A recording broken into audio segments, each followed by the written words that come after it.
Donc, je fais partie du mouvement Singa. Singa, c'est un mouvement international qui a vocation à changer le regard sur les migrations et sur les personnes migrantes et à créer du lien entre les nouveaux arrivants et les personnes locales. Et donc, il y a des petits Singa un petit peu partout dans le monde, notamment, enfin, surtout en Europe et en Afrique du Nord.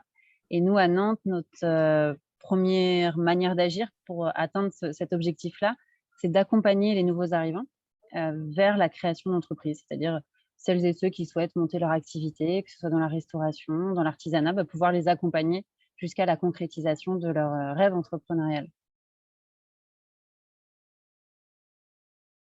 Mon rôle aujourd'hui, c'est j'assure la direction, le développement de Singa Nantes et je ne suis pas toute seule. On est une équipe de 5 salariés voilà, qui sont présents à chaque étape du parcours, la sensibilisation à l'entrepreneuriat, l'accompagnement à l'émergence, ce qu'on appelle l'incubateur. Enfin, là, on est vraiment dans les termes de l'entrepreneuriat.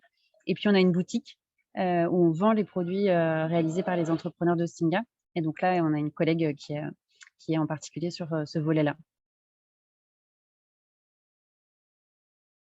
Peut-être l'équipe, au sens où c'est vrai que c'est pas facile de démarrer, seul ou avec en tout cas pas suffisamment de moyens par rapport aux besoins social, qu'on identifie sur le territoire et par rapport aux demandes. Donc c'est vrai que là, aujourd'hui, on a une équipe, ce qui permet d'avoir vraiment la capacité d'accueil, d'accompagnement, d'être en mesure de répondre aux demandes et aux sollicitations. Donc c'est quand même beaucoup plus confortable que, voilà, de devoir parfois, écourter, les rendez-vous ou de toujours, courir à droite à gauche. Donc ça, je pense que c'est une réussite au sens construire, enfin proposer, finalement des vraies réponses en ayant une équipe, qui soit dans les bonnes conditions, qui ait les bonnes compétences et la bonne posture pour pouvoir y répondre. Donc voilà, l'adéquation entre les besoins et la réponse. C'est pas toujours facile de monter des projets, donc c'est vrai qu'il y a des fois des relations où, tu penses que ça va pouvoir le faire sur le fait d'avancer ensemble, et nous ça a été le cas sur Singa Nantes.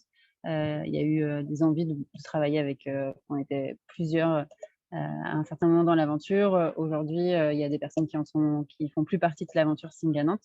Donc c'est vrai que c'est pas forcément les épisodes les plus sympas, mais c'est aussi des moments importants parce que ça permet de se reposer la question des valeurs, de quoi on a besoin pour bien fonctionner ensemble, et ça fait le lien aussi avec ce que je disais sur l'équipe, d'avoir vraiment un cap, des valeurs et des principes de fonctionnement et aussi une manière quand même de travailler, qui permettent à chacun de s'y retrouver, quoi. Le respect aussi des besoins en interne de chacun. Donc voilà, ouais, finalement mon mon meilleur souvenir et mon moins bon, c'est lié, au collectif, à l'équipe. Et évidemment après il y a énormément de bons souvenirs, liés aussi aux personnes qu'on accompagne, au parcours incroyable qu'on est amené à observer et on en fait partie d'un petit bout, parfois. Heu et là-dessus, je suis assez contente parce qu'on n'a pas non plus on n'a pas de mauvais souvenirs de parcours, qui se soit, voilà, où c'est vraiment, on a des situations difficiles, mais on est plutôt nous, on a la chance d'être sur une partie du parcours qui est assez exaltante parce que c'est là où on commence à se projeter sur l'insertion professionnelle, sur, des rêves parfois pour certains, voilà, certains ont ce rêve de l'entrepreneuriat depuis 10 ans, 15 ans ou étaient déjà entrepreneurs et souhaitent, le continuer en France. Donc il y a vraiment, on a de la chance d'être au contact d'un public, très, en général très, très motivé et déterminé.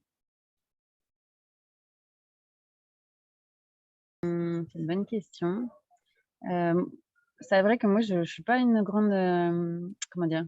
Je suis pas sûre de vraiment croire à tout ce qu'on quand on parle de changement d'échelle, on en parle beaucoup dans le monde associatif, dans l'économie sociale et solidaire. Je suis pas sûre d'être une grande fervente de cette notion-là. Je trouve que c'est compliqué d'être, une structure, enfin une structure qui grossit, c'est très compliqué, je trouve, d'être toujours dans le respect des valeurs initiales, dans le respect de chacun, dans le respect des publics accompagnés. Donc disons que si j'avais beaucoup, si on avait tout de suite enfin, si on avait un budget illimité, ce serait peut-être plus pour soutenir les différents Singa et les souhaits de développer des Singa dans toutes les villes ou dans beaucoup, beaucoup de pays. Ce serait peut-être plus ça, ce côté essaimage de petites structures sans forcément aller sur un gros projet, très, très conséquent. Et après, si j'essaye quand même de donner une réponse sur Singa Nantes, ce serait peut-être de pouvoir, dans l'accompagnement, pouvoir proposer une sorte de salaire ou en tout cas une sorte d'allocation pour que les entrepreneurs puissent, avoir du temps pour créer leur activité sans être, dans le stress de, comment je vais faire parce qu'en fait, mon activité, elle va pas être rentable tout de suite.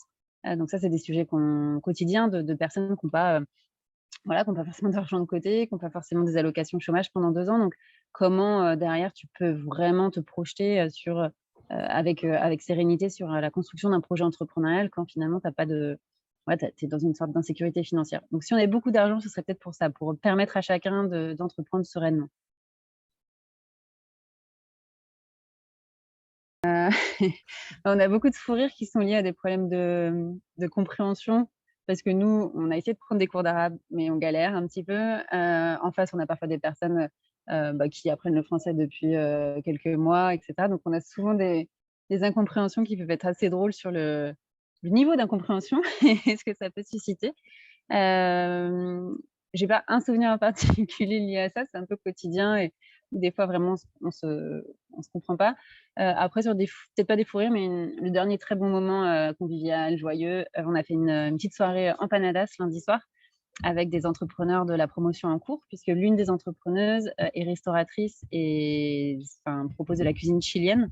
Donc elle nous a proposé un atelier cuisine, où chacun a fait son empanadas et c'était très joyeux, on a beaucoup rigolé. Donc c'était pas un fou rire, mais c'était vraiment une soirée très ouais, très sympa. Je suis un peu toquée sur les outils, de suivi et à chaque fois je m'excuse auprès des personnes qui nous rejoignent dans l'équipe sur, le respect, du drive, le respect de tel tableau, le suivi, tableau de enfin voilà, je suis un peu toquée là-dessus, beaucoup plus que dans mon quotidien, voilà, je suis un peu bordélique par ailleurs, mais sur les outils, partagés et cetera, je suis un petit peu, ouais, un petit peu maniaque, donc c'est un je sais pas si c'est un vice, mais en tout cas, j'imagine que parfois ça doit un peu saouler l'équipe. Je plaidais pour, notre paroisse, mais d'être accompagnée clairement. Heu, il y a Singa, mais il y a vraiment beaucoup, beaucoup de structures qui sont là pour accompagner. On n'entreprend pas seul, c'est d'une part, émotionnellement, enfin voilà, tu as connu ça aussi, mais il y a toutes ces montagnes russes de l'entrepreneuriat où parfois on y croit à fond, puis parfois on est complètement on a envie de tout laisser tomber. Donc ça, le meilleur moyen pour, réussir à pas tout abandonner, c'est d'avoir des encouragements. Donc ça peut passer par des proches, hein, des amis et cetera et ou des structures d'accompagnement, qui peuvent être là aussi pour, l'écoute et puis pour donner les bons conseils au bon moment. Donc vraiment, ouais, faites-vous accompagner, entourez-vous des bonnes personnes ou des bonnes structures et puis de pas se forcer aussi sur l'accompagnement. C'est-à-dire parfois, ça se passe pas bien ou parfois c'est pas la posture que vous attendez, c'est pas grave, il y a d'autres, potentiellement d'autres acteurs qui peuvent vous accompagner. Mais ouais, ça serait mon 1er conseil. Je pense que moi, j'ai travaillé assez, souvent seule. J'ai été freelance plusieurs années, enfin voilà, j'ai bien aimé travailler seule et la devise, «Seul on va plus vite, à plusieurs on va plus loin». J'étais pas forcément très convaincue parce que finalement, j'étais assez contente de pouvoir aller à mon rythme seule et là, d'avoir une équipe qui fonctionne bien où, on est enfin clairement, j'ai la chance d'avoir des collègues très engagés, très motivés. Tout le monde, enfin les rôles sont clairs, on avance très bien ensemble. Je comprends maintenant le sens de cette devise et je crois que je pourrais en faire, mienne, la faire Et mienne. Pour le mot, je dirais le mot «lien», parce que je ne l'ai pas dit au départ, mais Singa, ça veut dire «lien» en lingala, qui est une langue bantoue, notamment parlée au Congo et voilà, et donc c'est ce qu'on incarne, enfin, c'est ce qu'on essaye de réaliser au quotidien, l'accompagnement à la création de liens et donc pour nous, l'entrepreneuriat, c'est une finalité de permettre à chacun d'entreprendre, mais c'est aussi un prétexte pour créer du lien entre des personnes qui se seraient jamais rencontrées, avant. Et c'est vrai que, parfois, quand on se balade à Nantes et qu'on rencontre certains entrepreneurs ou des bénévoles, des experts, des intervenants, qui se baladent ensemble et qui boivent un café, ça nous fait hyper plaisir parce qu'on se dit que c'est des rencontres interculturelles, qui ne se passent pas forcément dans la vie de voilà, dans une vie quotidienne et que Singa permet ça et ça je trouve ça très beau.